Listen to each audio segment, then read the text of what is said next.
Hello, everyone, everywhere. This is Bob Thibodeau with the Kingdom Crossroads podcast, and you are listening to the Going North podcast with my good friend Don Brightman.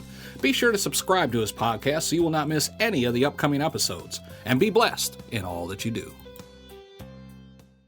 And today on the Going North podcast, we bring you some fabulous humans from across the globe. Today is no different. For those who know me and the way I've been branding myself, you know me as a self-leadership coach, a self-leadership expert. Well, as you also know, the world is a big, small place because we got another fellow self-leadership expert in the building, baby.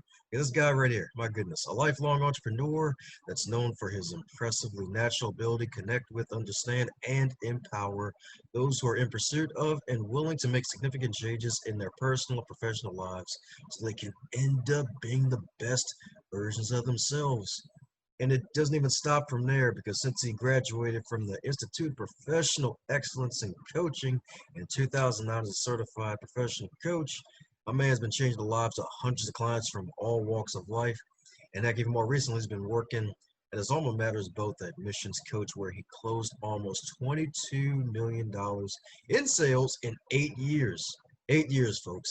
And as their first ever internal coach, where he coached staff from entry level to C-suite on everything from daily professional growth on how to energetically show up in their lives, as well, especially in their personal lives. So let's give it up for a fellow leadership expert and published author and super special awesome coach, my man, the one and only RS himself, Ryan Stanley. How you feeling today, sir? Dominic, I am awesome, my friend. Thank you so much for asking. Super stoked to be here. Been looking forward to it all day long. Oh, yeah, that's right. All day so much, probably had to put an E at the end instead of a Y, right? That's right. Let me stop. Maybe throw an I in there somewhere. You know, just make sure we cover all the vowels. But yeah, it's been a good day. That's right. That's right. As with day, there's probably been some moments at night where folks forget about the day. So mind filling in any cavities I may have forgotten for bio about the Radiant Ryan? Yeah, no, I mean, listen, and thank you for throwing all that out there. So yeah, I'm a certified professional coach, have been since 2009. I would say next to parenthood, coaching is the most fulfilling thing I've ever done, and I will definitely do it in some capacity for the rest of my life. To your other point, I'm also just recently published my first book, which is called Be Patient, Be Present, Be Joyful, a first aid kit for the emotional bumps, scrapes, and bruises of life. I believe that life doesn't happen, living on purpose doesn't happen by accident. So, I think the more we can start to show up every day on purpose, be the best versions of ourselves as often as possible, be the light that we want to see in the world at the same time, you can't go wrong. Heck yeah, man. You can say that again. And congrats on book number 1 of many, man. It's probably one hell of a feat in your life, my man. Thanks, man. No, it's fun. It was kind of, I've always been like a bit of a lifelong entrepreneur. So I love creating things. I love building things out that can serve others. I love creating things that, as I go on in life, I can be proud of and be excited about. So it was a lot of fun, and now I'm having a great time putting it out there. Woo! That's what I'm talking about, indeed. That's what I'm talking about. It's one heck of a thing to write a book. So for those who haven't really made that first jump yet and actually put the work out there, any advice for them, since you got all this wonderful coaching experience and now you got this wonderful book with a message that everybody really needs to hear, to be honest? Yeah, the truth is, start, right? We just get started. I think a couple different things in any business, or whether you want to write a book or if you're looking to build a business of some sort. First thing is just get clarity on what it is that you actually want to do, right? So ask yourself some important questions, know that you can actually do it, and then step into it. You don't have to have all the answers. First day, start doing research. When it comes to writing a book, I literally just started with a Word document, and I just sat and I wrote in it for a while, and it evolved. I need to have it done by a certain time. Since it was my first book, it wasn't like I had any specific deadline as much as it was a project that I could enjoy working on. And I would get feedback from friends along the way. So yeah, just step into it. And a lot of the time, it's really important as well, be grateful for the outcome ahead of time. Know what you want instead of being worried about the how. In fact, actually, I'll dial it back and I'll say, instead of worrying about the how, first thing to start is with your why. Why do I want to do this? Because when you have a powerful why, then the how makes more sense. if you know why you what you want to, who you want to be on the other side of whatever it is that you're doing as an entrepreneur or an author or whatever it is, if you know why you're doing it every day when you wake up and when you have tougher days or days when you don't want to do it, if you look at the why, especially when the days when the how is hard to find, I'm not sure I'm doing it right, I don't know how to do this just yet. If you have a powerful why and you step into that and ask yourself, why am I doing this on a daily basis? Like that's a huge place to start. Heck yeah, man. You can say that again because that's something that some folks still don't really understand yet, and they really need to really dial into that why. And heck, you even said something very powerful about being grateful in advance for the outcome. So that really takes somewhat of faith and a high level of belief. So how, how do you help people to get into that state of mind? Because that can be hard for some people. Course. And really, man, it just comes down to practice, like anything, right? Whoever your favorite musician is, like the first day they ever picked up a guitar, they weren't awesome at it, or whatever instrument they play. So again, going back to, first of all, deciding that it's something that you want to do, and then deciding that so as far as gratitude comes, so it takes just little bits of practice. Start saying thank you more often. And once you stop, actually a huge piece to that is to stop being concerned what others think about. Not what others think about you. If we're stop worried about everybody else thinks, and then there's a good opportunity for us to have faith in the outcome and to decide what we want to do. And when we say, okay, it doesn't matter what anybody else says, this is what I'm going to do, then we bring more freedom into our life and more power into our journey. And we're able to step into it on a better basis. Heck yeah, man. Heck yeah, man. And what I find interesting about your bio is the fact that you've actually coached a bunch of musicians before, and I think you're probably the first that's actually had that in their bio. I was actually admitted that you actually coach musicians, man. So what led to that, dude? Yeah, you know what? I used to actually have an artist management company. So in 2008, I was working in artist management. I used to manage a bunch of bands, and there's a lot of things that I loved about it. I loved working with creative people. A lot of people don't realize that musicians themselves are entrepreneurs. And so they don't even realize it a lot of time. They just think they're these creative people, but really they're entrepreneurs. They're people who are creating a product for the masses to see and to earn an income off it. And so to kind of come in from a business standpoint and to help them look at it and help them set goals and be determined and push past stressful days, like that was the stuff that I loved.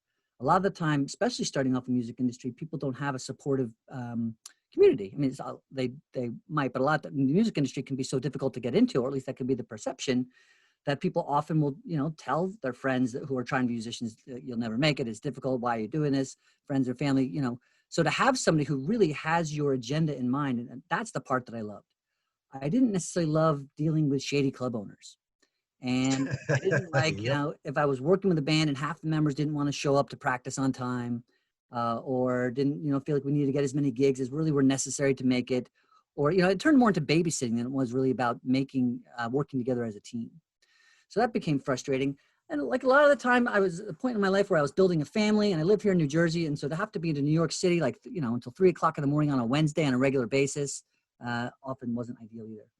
So in like October of 2008, the term coach came up in like 3 separate occasions. And I was like, well, that sounds like me. That sounds like who I am and what I want to do. So I started looking into it, and I got certified as a professional coach in 2009. And then I still love working musicians. So I changed I got rid of all of my clients at the time as far as band management, except for one. And then I started working musicians just on a coaching level. So now I was working with people who wanted to show up on time, wanted to make it big, were willing to invest in themselves time-wise and also financially. I didn't have to be out to New York, until 3 o'clock in the morning.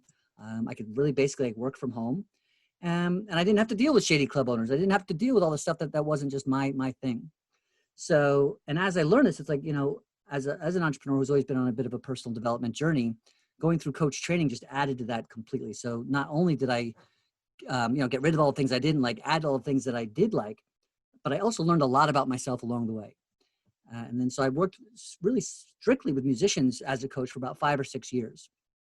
And then I was, as you mentioned, I was working for IPEC, the Institute for Professional Excellence in Coaching, as their first internal coach. And I coached their staff, and I coached entry level. I coached their CEO. I coached just people in that around personal stuff, around the professional life, around how they could, show up better at work every day, at a way that worked better for them. And that expanded my ability to start working with others. And since then, I've worked with doctors, I work with authors, I work with all sorts of people. Anybody who's really interested in living a more purposeful life, anyone who recognizes that there is more to life, that they have the potential to reach there, they just haven't been able to get it there themselves. They're blocked by fears, they're blocked by limiting beliefs and things they don't know that are there. Those are the people who I love to work with. Sweet. And it's such a great feeling too when you work with people who actually want to make progress happen, because it's really annoying when just being around folks who assume that everything is going to be handed to you after a Yeah. while, especially in the music industry where, I mean, just about all fields of life, if you want to make an impact, you're going to need hard work. But being in the arts, especially music, you really have to really put your butt in gear Absolutely. almost 24/7 almost. So, Well, yeah, man. and the truth is, it's really in my opinion, that's the way it is for every entrepreneur. And I think just music, it seems it can be a larger industry, but if you're working hard every day on whatever you're doing, if you know what your craft is, we all know what our gifts are. We know what we do well. It's about us deciding to step into it every single day. And you're absolutely right. I mean, it's definitely that way, in my opinion, in the music industry, especially because there's so many people doing so many different, there's a lot of competition in a good way. But I think any entrepreneur needs to put in the same amount of effort. You do need to kind of focus every single day on who you want to be and what you want your business to start off, especially starting off.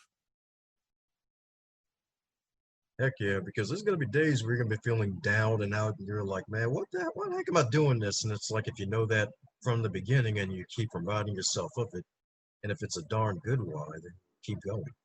100%. And if you push through the hard times, that's, on the other side of your comfort zone, on the other side of your stress level, like that's where the magic happens. That's when you start to understand what the potential that you actually have.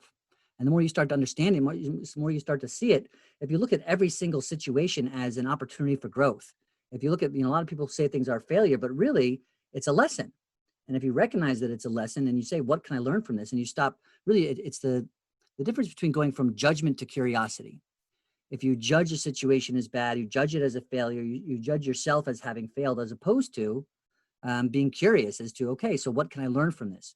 Who can I be now? How did this make me better? How can I use this, what just happened, to make me more of who I want to be as a business person or as a human being? When we really start, because when we put things, when we judge things in any case as good or bad, especially ourselves, we put it in a box and it's kind of labeled and that's what it is, right? But as opposed, when we get more curious about it and say, how can I learn from this? Then we open up opportunity. So instead of I should have been farther along, I should have been more successful, you can change it to, you just change the word should to could, and you say I could have been farther along, I could have been more successful. So why wasn't I? Cool. So what are my options? What can I do about that now? And it makes all the difference in the world. But yeah, to your point, definitely musicians, and I'd say, definitely most entrepreneurs, I think, because to your point, there's certainly some tough days. Sometimes, depending on where you are in the business, there's going to be more tough days in a row than there are not tough days. But at that same point, if you decide, that's the cool thing about being human, is that we have a consciousness and we can decide who we want to be during those tough days. We can decide what we want to learn from it, decide what kind of action we want to take, and then do something about it. Heck yeah, man. Heck yeah. Definitely got to do something about it. Heck, even speaking of doing, like in the times we're in right now, 2020 has been one heck of a year for a lot of people, whether it's good, bad, or even further to the worst side of the game or to the best here ever side of the game for some folks. So with folks really having to really dial in and really trying to find a way to position themselves for a better life, whether it be just getting a new job or getting back to work or even getting to their next level. What do you think is probably one of the major keys to really dialing in and actually getting focused after you figure out why you want to actually get back to where they feel like they need to be? Yeah, the truth is, in my opinion, it's a great question because it is such a unique year. And I think the interesting thing is whether we had this crazy year or not, that the answer is the same. As odd as that sounds, right? It doesn't matter if this was the worst year or this is your best year. You still, in my opinion, if you want to change direction, you need to decide what that direction is. And instead of staring at the things that are not serving you or staring at the things that went wrong or things that you don't like about your life, you change that and start staring at the things that you want to surround yourself with. Decide what a perfect life will look for you, no matter what's going on in the world. It's not like, well, I want to have a perfect life, but not since there's a pandemic. It's like, no, I still want to create a perfect life. So now how do I work with it? In fact, if you really decide that life is happening for you instead of happening to you, and that even means a global pandemic. If you say, how could, and it might sound like a terrible thing, or it's like, that's ridiculous. But if it did happen for you, if 50 years from now, you were able to trace it back and figure out that it happened for you, and you were to ask that question, well, how could this have possibly happened for you? Like, that's again where the magic is. That's where the power is. How can I use where I am, not necessarily to an advantage, but just as a point of awareness of what I can, who I can be from here. And then from there, decide who you want to be. Remind yourself of it every single day out loud, and then take action on it every single day. And then again, I said, go back to your point earlier. It's like, and also create gratitude for the outcome before it occurs.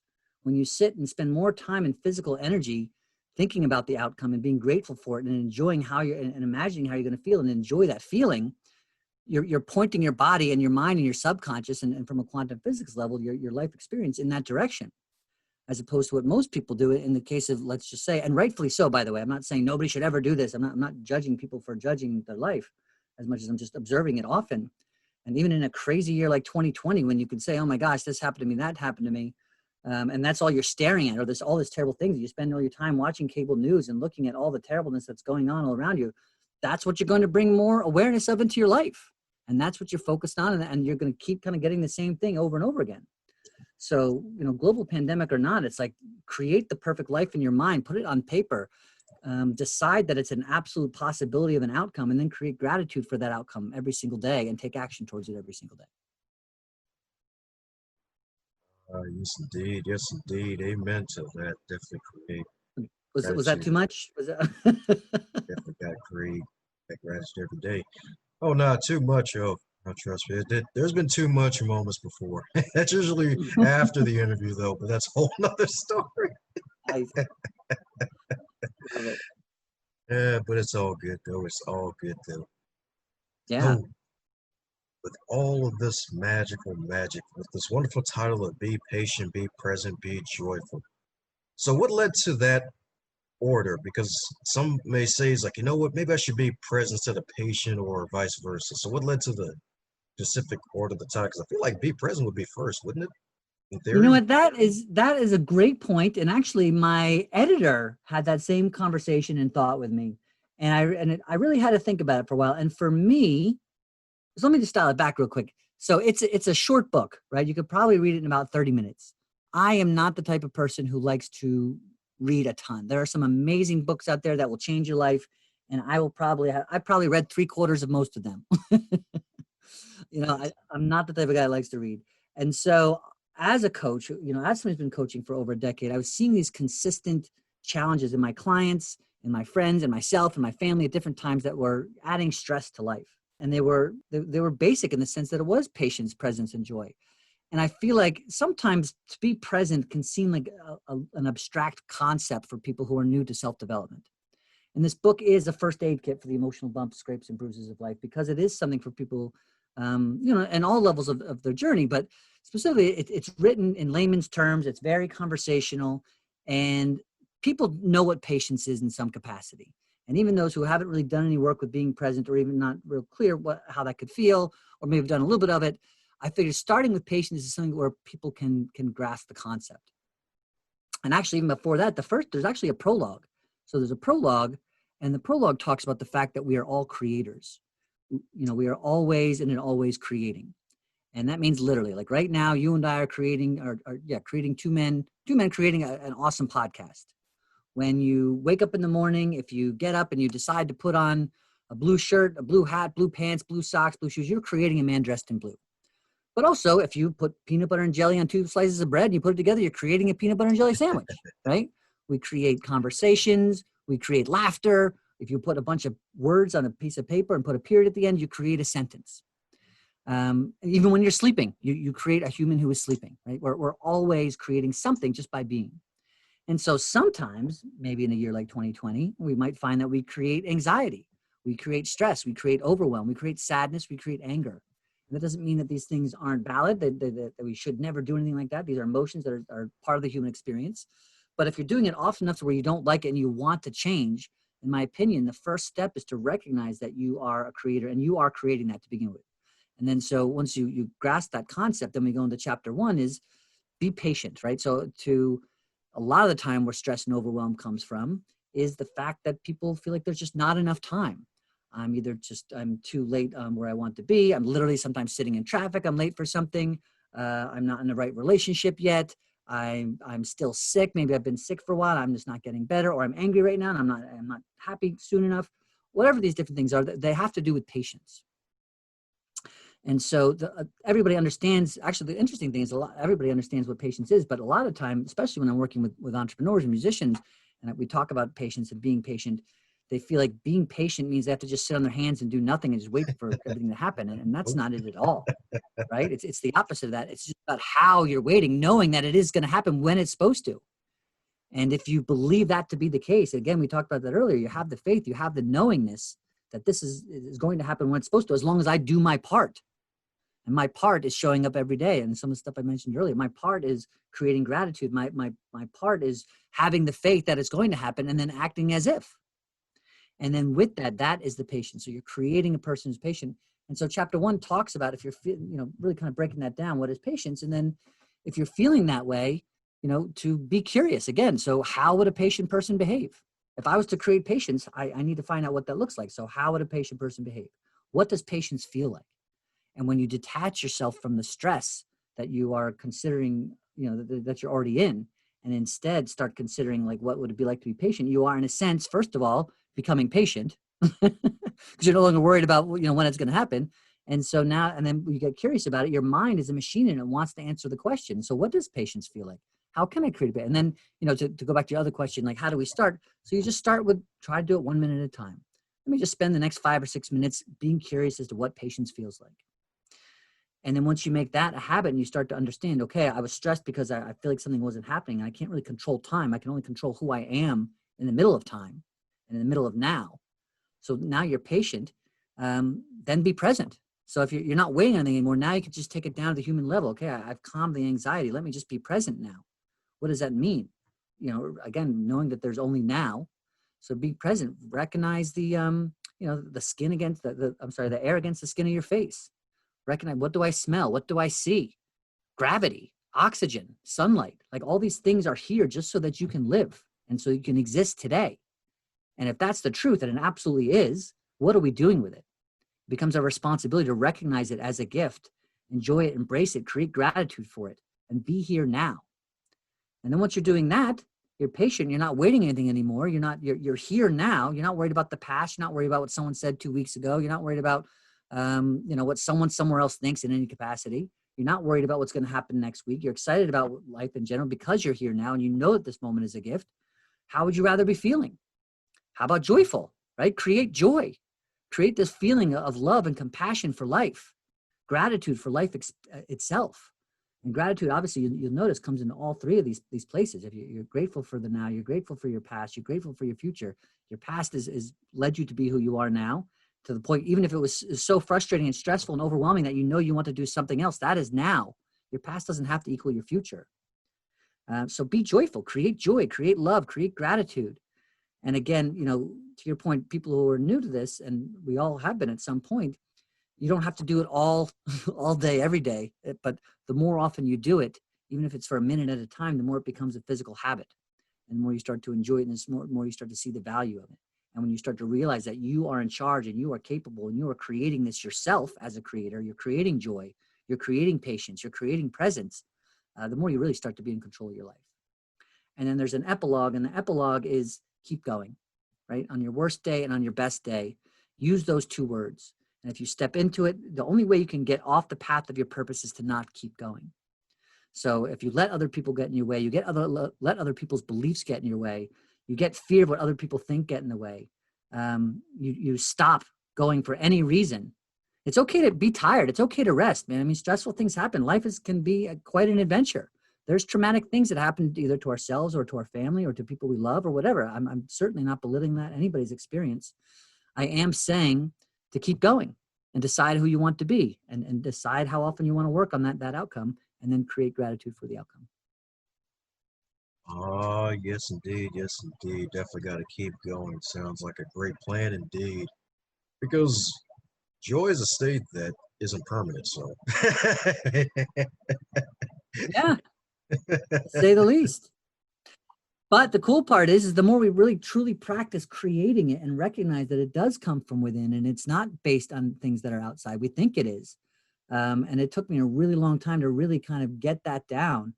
But when we understand that joy is something that is to practice being made, and the more we do, the more our body wants to do it and becomes like, there are chemicals. Your body will create certain chemicals to keep, once authentic gratitude and joy is created. And the more you do that, the more it wants to do it. So it can be a permanent state. It just takes some practice, some intention, some purpose, and some follow through, and some consistency. heck yeah, I can say that again. Heck, if not for all three, because not just joy, because the patience and the being present, because present like that's from day to day as well as the other two, but the patience, not just the doctors, but sometimes if you're around the wrong people, they can absorb your patience really fast. Absolutely. Well, on the other side of that, though, is the more you start to, again, focus your life into a place of enjoyment, right? Of joy, of creativity, of love, you start to attract people into your life who are on the same vibe. And you start to, for whatever reason, people who are not in that vibe will start to kind of dissipate a little bit and go into different areas of your life. And so that's another part of it. But yeah, absolutely. And sometimes when we're around those people, that's the opportunity to say, okay, what am I learning from this person?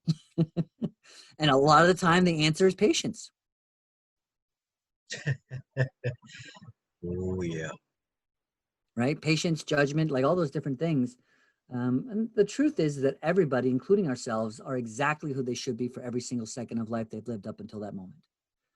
And so a lot of the time, if we're around somebody who we find it difficult to be patient around, it's important to remember that and just that puts us in a place of empathy and understanding. And had I been born to that person's parents on the single day that they were born and lived every single second of their life and had every experience, good, bad, and every reaction to all of those experiences, I would be behaving that exact same way. And I would be that person as well.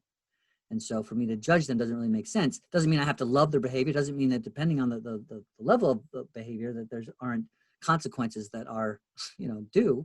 But at the same time, I just find it helpful in those moments to remember that and get more curious as to what it must be like to be that person and what their experience is like. And then if it just gets to a point, where it's beyond frustrating, then I just figure out a way to move forward in a different direction. There you go, too. There you go. Sometimes you do have to move in a different direction. It's like sometimes it may not always be north. Sometimes it have to be northwest. Absolutely. Yeah, that's a great way to say it. Or sometimes you just need to make sure you actually are going north. Maybe so, or at least just look at the compass, right? We forget every once in a while. Oh yeah, and then you end up in Albuquerque like Bugs Bunny, and you're like, wait, what the heck? Right, exactly. It's like, oh, Left in Albuquerque. yes, indeed.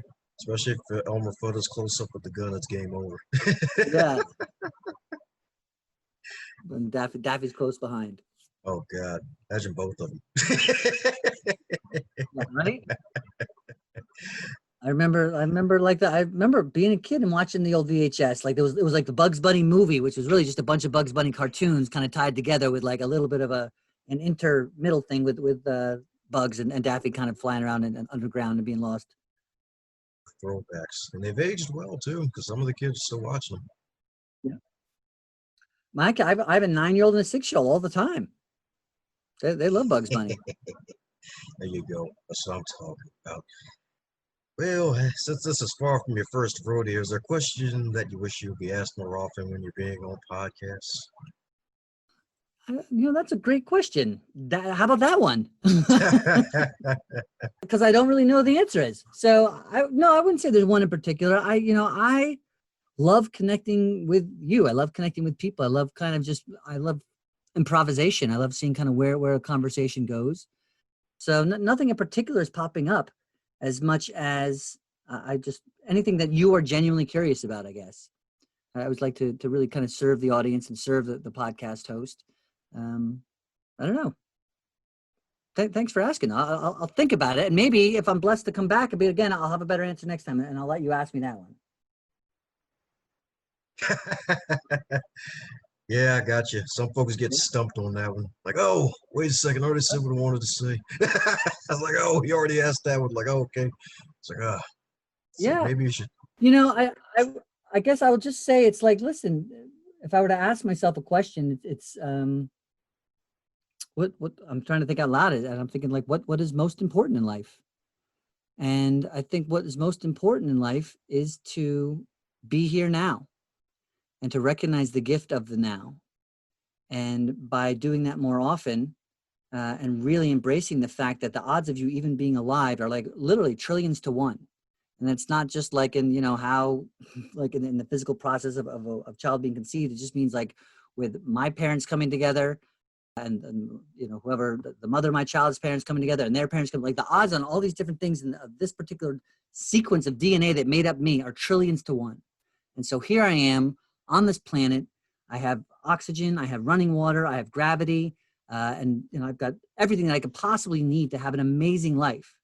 And I let fears and I let concerns about other people think get in the way of really enjoying my experience. It is like a huge responsibility for us as humans to have consciousness on this earth compared to any other animal to do something with it. So I would just say to anybody out there, decide who you want to be, do something about it every day, and be the light you want to see in the world at the same time. Amen to that. So darn sure, because need a lot of light nowadays so folks can actually see. Well, Yeah. Well, there's that light, and then there's also the screen lights we need to dim ourselves from. Right. Be the light that you don't need to stare at every day on your phone, right? Yeah. Well, imagine that. I mean, imagine if as many people throughout the planet stared at the light of people's lives who were looking to serve as they stare at their phones, right? It would be a completely different place. Yes, indeed. Definitely be a better world. Heck, the eyes will be happy. Happier, I should say. Yes. Yeah, to say the least. Less strain. It's like, darn it, looking like Scott Steiner right now. You're making me strain. Oh, darn it, the veins are popping out. Yes. You watch a lot of wrestling? Oh, yeah. Well, at least I used to. Not as much now, but definitely used to. Right. Yeah, I used to a lot too. I probably up through like to the early 2000s. I was a big, it was kind of the Mankind Stone Cold era. Really brought me back. I did a lot as a kid, but then when Mankind Stone Cold came back and that was big for a while, I really got into it big time for a while. And then I kind of, probably about 15 years ago, different gears, but I did love it for a time. And it was great to hear. I hadn't thought about Scott Steiner in a long time. So it was funny when you brought that up. It was great. Well, coming down to the magical question that everybody gets to receive, and that is if you're to wake up tomorrow and you were 25 again, but this time in the current year of 2020, and there was no pandemic, what advice would you give to yourself? It's a great question. And I hate to be annoying, but I kind of just gave it. Like, I would be, so my specific self, if I was 25, I would go back to my 25-year-old. I was 25 in the year 2000. I'm trying to think who I was then. Ironically, I was watching a lot of wrestling back then. But so if I was 25 today and it was not pandemic, I still would do the same thing I am doing with a pandemic. I would say, listen, man, get to work, create more gratitude in your life. Stop. I used to party a lot too. Party less. I think I used to. My 25-year-old Ryan really not cared what people think in a way that it was bad for my career as much as I just spent more time wanting to make friends and wanting to just kind of be out socializing. I was always like the last guy up. I went out drinking a lot just to kind of be socializing, and it wasn't really to accomplish anything as much as it was just to be around other people and be liked. And so I think I would do less of that, and I would say focus more on building a business that serves people, and people will like you anyway. Spend more time being productive to create a future that will, that you can enjoy quicker. 2020 or 2012 or 2040. I mean, decide who you want to be and do something about it all day, every day, and you'll get there sooner than later. Woohoo! Solid advice right there. Solid advice right there. That's what I'm talking about right there. Indeed. Decide for yourself who you want. There's a band called the Avett Brothers, and they have a song called "Head Full of Doubt," and there's a lyric in there that just says, "Decide who to be and go be it," and it's powerful in the song. It's really it's a great line, and something that makes a lot of sense. Because nobody's coming to save you, right? I think that's what I would tell 25-year-old Ryan. Nobody's coming to give you this amazing opportunity job that you have to start creating it yourself, and not until then. Not until you decide exactly what it is that you want and that you have the ability to do it, will it start to manifest. I think at some capacity, I always wanted to do at that age just enough to kind of be a cool number two and maybe ride some people's coattails and that type of a thing. Do just enough to get by and be a nice guy, and that'll get me far enough. But I think really the truth of it is, if I'd stepped into really even the skills and talents that I had then to do my own thing with more power and intention and purpose and gratitude, I would have gotten to it a lot quicker. Yeah, I can say that again, because that's really what helps progress happen quicker if you're definitely intentional about what you really want to do, what you decide. And listen, by the way, it's not like that it can't change, right? I mean, if you decide, I literally write it down, right? So if you write down and say, this is who I want to be, this is what I do, this is what I want my life to look like, physically, mentally, spiritually, emotionally, this is what I want, this is the career I want to have, this is where I want to live. And you start thinking, you write it down and you think about it every single day. In fact, you say it out loud every single day. I do that every morning. I do it every night before bed, sometimes at lunch. And if you're doing that all the time, you're focusing your thoughts, you're reminding your subconscious of it, you're planting seeds for yourself, and you will start taking action towards it. And if, because you started taking action towards it, halfway there, you decide that it's not what you really want after all, awesome. But you wouldn't have known for sure had you not started working towards it. And there's a difference between giving up on something just because you feel like you can't do it and just deciding that it's really not for you or who you've grown to be because you were on that path to begin with.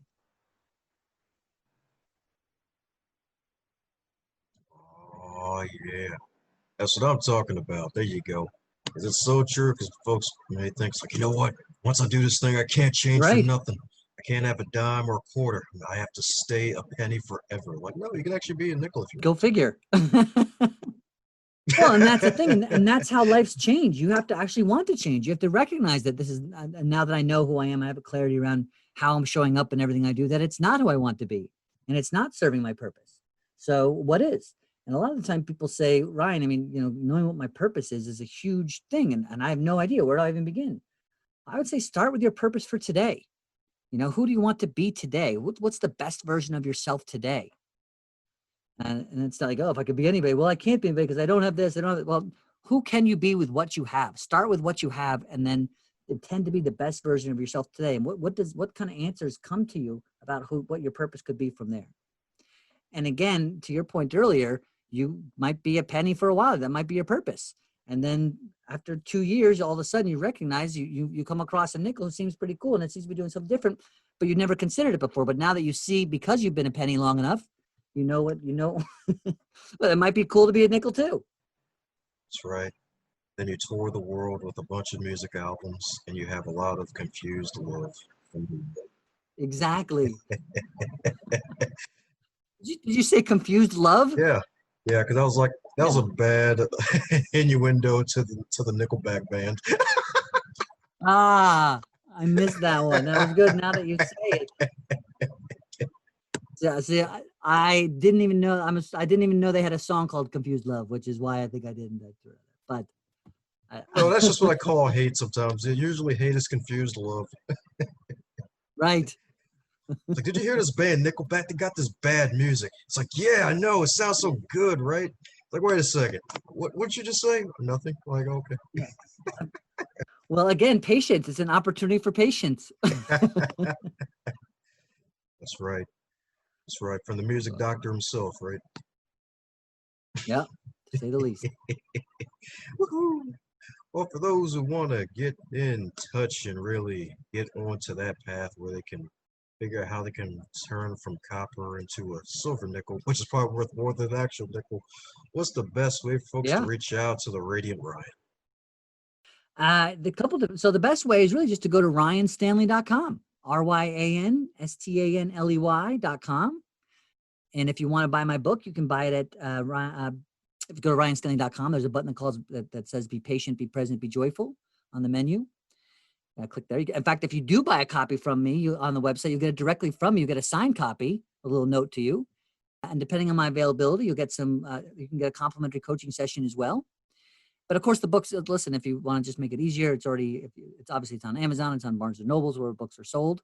And then if you are stretched for cash, it's 2020. It's been an interesting year. If you don't want to throw out the extra cash, especially because of the pandemic, I want to serve others. I want people to get the message and get the help, get the first aid that's in the book. You can get a free downloadable PDF of the book by going to ryanstanley.com/free-ebook. And then you can download a PDF from there.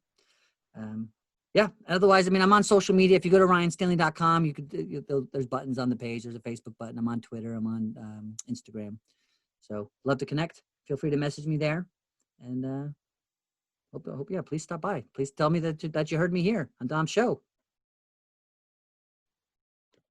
Well, there you have it, folks. Go ahead and snag Ryan's book, baby. According to him, it's a nice little, easy, thin-sized book that you can finish reading, because those like the best books ever, the ones that you can actually finish in a good one sitting. It's got big pictures. Very easy to read. You could probably read in about 35 minutes. That's right. It's even in free PDF form too. You can't beat that. So you have multiple ways to get it. If you're strapped for cash, you can still get the great content. Love it. Yes, indeed, yes. And the only other thing I ask is if you do get the free PDF, or actually if you get it in any way, please also stop by Amazon and give it an honest review. The more reviews I can get, the better. And honesty is, I love the book.